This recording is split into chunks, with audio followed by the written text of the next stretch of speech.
Hello everyone. Today we are going to learn about insert only streams and the difference between insert only and append only streams. As you know, we will always first understand the theory, then we will move on to see how this works in practical. So first of all, we will understand what is insert only stream and the difference between insert only stream and append only stream. So to know that, you need to understand what is insert only stream. And before watching this video, I would recommend you to watch the previous video which is built on append only stream. Understand what is append only so that this video can make more sense to you. So what is insert only stream? Insert only stream is a special kind of snowflake stream that track only newly inserted rows. So if you see the definition till row, this is exactly same in the append only. So append only also works like only tracks the newly inserted row only, right? But if we once we move ahead, we will see from an external table.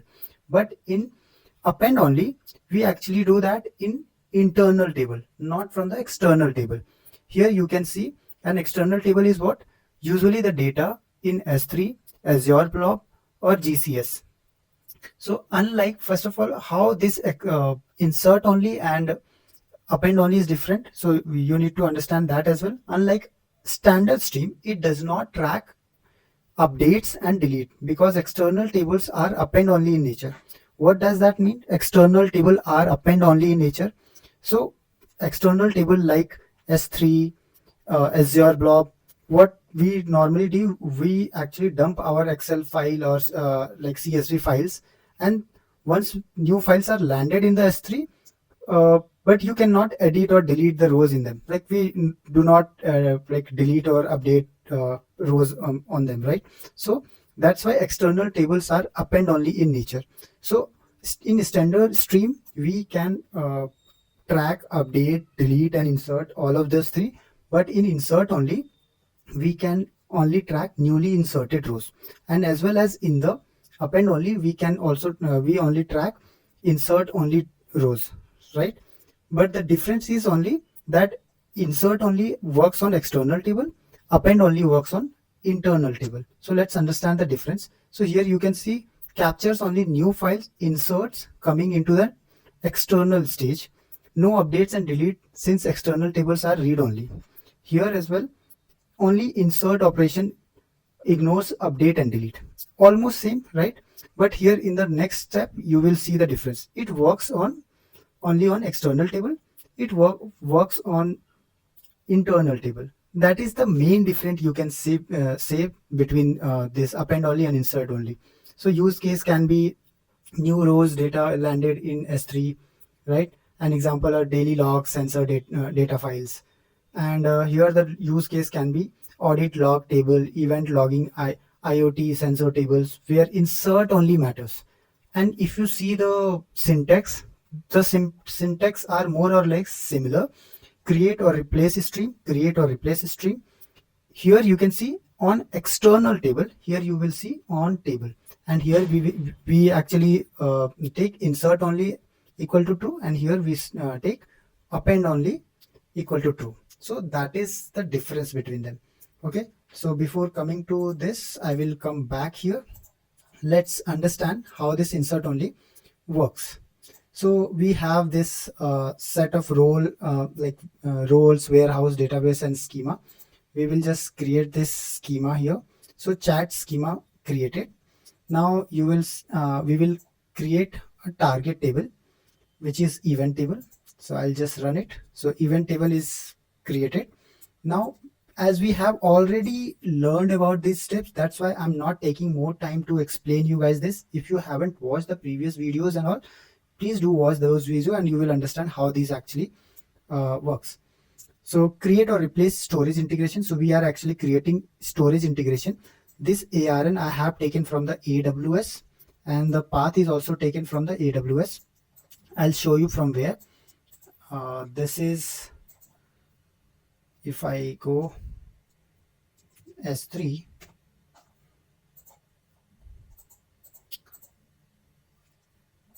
here my the path I'm taking is from here exactly. I'll go back here.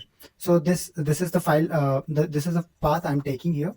So this is the path and AWS ARN that I'm taking from IAM.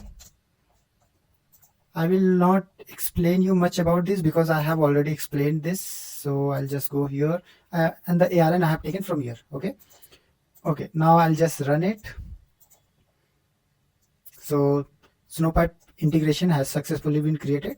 Now to verify the integration settings, here you have to take care of two things: external ID, and the external ID is this. I will take this external ID. I'll go back here and in trust relation, I'll edit this. And here I have to change this external ID to the new external ID. And this ARN is same. If you see here, I'll just replace this AWS ARN here. Okay, update it, update the policy. Then I'll move forward and create this CSV file format.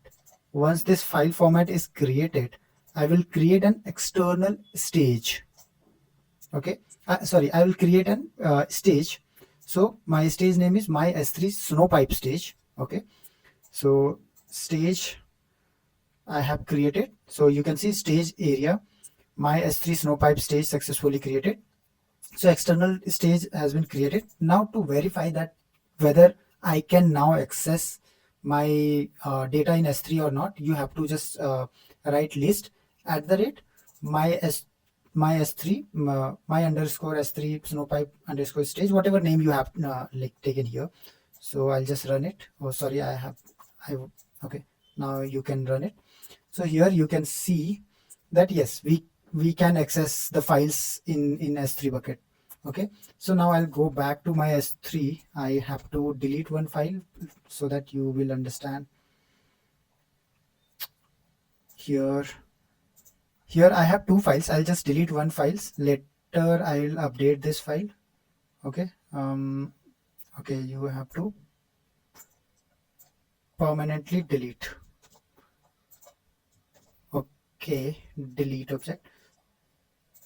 Okay, delete. Now create Snowpipe to automatically load new files into event table.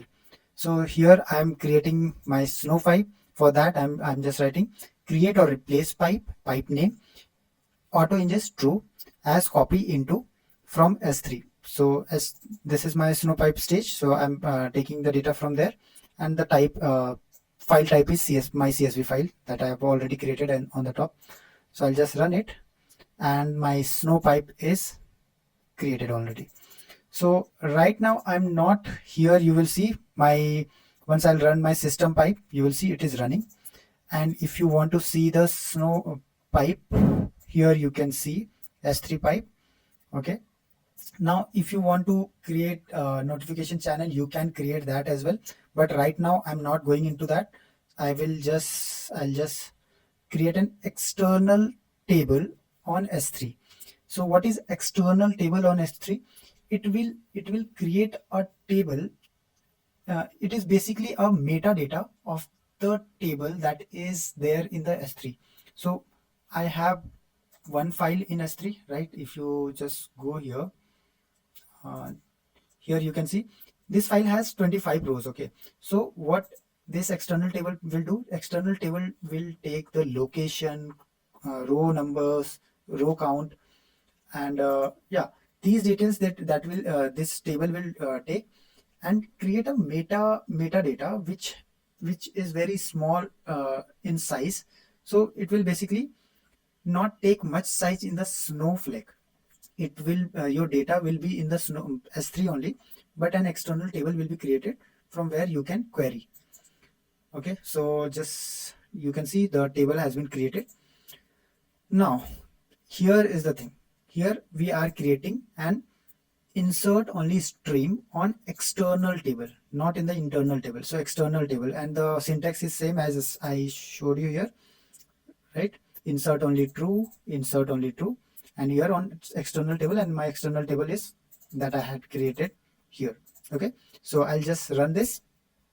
So once I'll run it, Once I'll run it, then I will go back. So my stream has been created. Now whatever I will upload here. So there is one file here. I will upload one more file. So any insert function. So this is kind of insert, right? I'll just upload. So this is an insert action. So this action will be, now I will run this. Yes, I'll run this. Uploading new file, refresh the external table to detect. So what it will do, it will only show you the file that has been inserted, which is 2023-02 February month. Okay, I had two files. This file I have uploaded, so only this file is showing here. That means only insert action has been captured by this stream, right? And if you want to see what is in the insert only, just I'll write a SQL query and just check. Here you can see these are from the new table that I have uploaded in the S3, which is 2023-02, and these are the rows. Okay, and only insert actions has been done here, and here you can see update function, update is false, and roll number is blank, and the file name you can see here.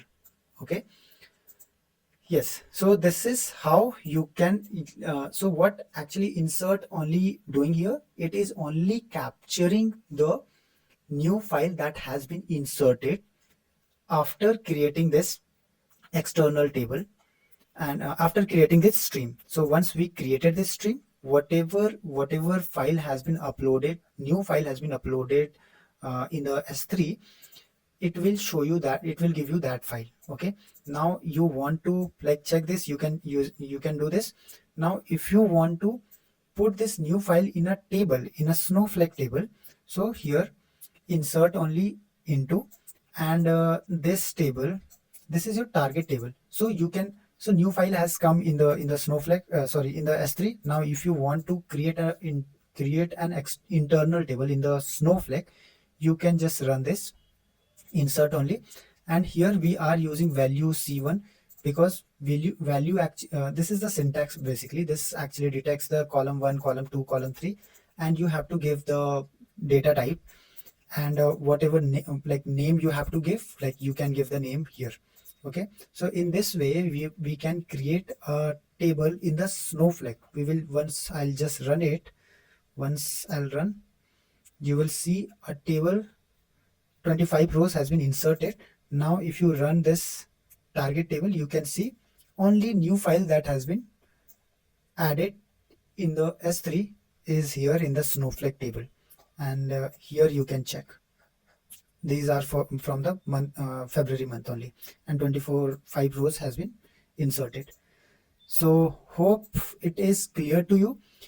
In insert only, it works with the external table and only detects the new inserts. So any delete or update actions in insert only stream, they do not like care about that. Just like append only, it ignores the update and delete actions. Only insert actions they take care about. Okay, and the last thing that I wanted to like explain you is what is internal and external table. Internal table is like you run copy into sales, and Snowflake ingest the file from S3 into a Snowflake managed store. So far what was happening, like till here, we till external table, actually there is no physical table in the Snowflake. Every data is in your S3 bucket. Okay, and we are creating an external table which is nothing but a metadata which is tiny in size. Only the like location of your file and the count of rows, and these things are captured by this external table. So there is no physical table created by this external table in the Snowflake, but internal table has a physical stage. And here, when we run any query, so we only charge for the compute, because we do not have any table in the Snowflake, so storage charge will not be will not be deducted. But here in the internal table we are taking space. That's why we like have to pay for that. So you are paying Snowflake for storage in internal table, but Snowflake only stores metadata about the files like name, file, and row counts.